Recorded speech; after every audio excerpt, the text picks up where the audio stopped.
নমস্কার, আমি রুমা। আজকের একটা বিশেষ কারণে আমি একটা ভিডিও বানাচ্ছি। আগামীকাল 25শে এপ্রিল মিশন ইম্পসিবলের 5 বছরের জন্মদিন। ঠিক আছে, তো সেই কারণে আমরা প্রত্যেকে সেলিব্রেট করার চেষ্টা করছি। তো ফার্স্টেই বলবো যে আমি একজন শাড়ি সেলার। ঠিক আছে, আমি যেটা পরে আছি দেখতে পাচ্ছ, একটা শাড়ির কালেকশন পরেই আছি, এটা আমার নিজস্ব কালেকশন। তো যেটা আমার বলা সেটা হচ্ছে মিশন ইম্পসিবলের সঙ্গে আমি আছি খুবই কম সময়। আমি আই থিঙ্ক 8 জানুয়ারি থেকে, মানে 2025 8 জানুয়ারি থেকে লাইভ স্টার্ট করেছি মিশন ইম্পসিবলের সঙ্গে। তো অলমোস্ট 3.5 থেকে 4 মাস হয়েছে আমি লাইভ করছি। তো এখান থেকে আমি যেটা পেয়েছি সেটা যাচ্ছে, আমি টোটালি আমাকে লোকে চিনেছে, মানে Ruma as a sari seller, তো সবাই আমাকে চিনেছে, এটাই আমার কাছে খুব বড় পাওনা।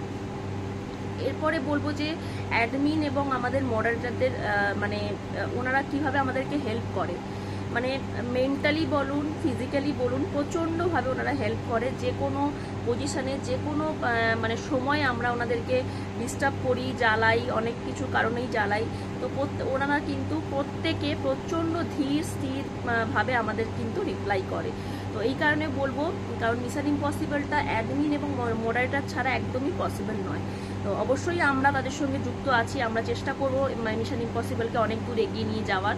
তো এটাই বলবো যে মিশন ইম্পসিবল আরও অনেক বড় হোক এবং আমাদেরকে নিয়ে, অবশ্যই আমাদেরকে নিয়ে সঙ্গে চলুক, আরও বড় হোক, এটাই আমরা কামনা করব। চলো, এটাই বলার ছিল। তবুও লাস্টে বলবো মিশন ইম্পসিবলকে হ্যাপি বার্থডে, তুমি অনেক বড় হও। Thank you so much.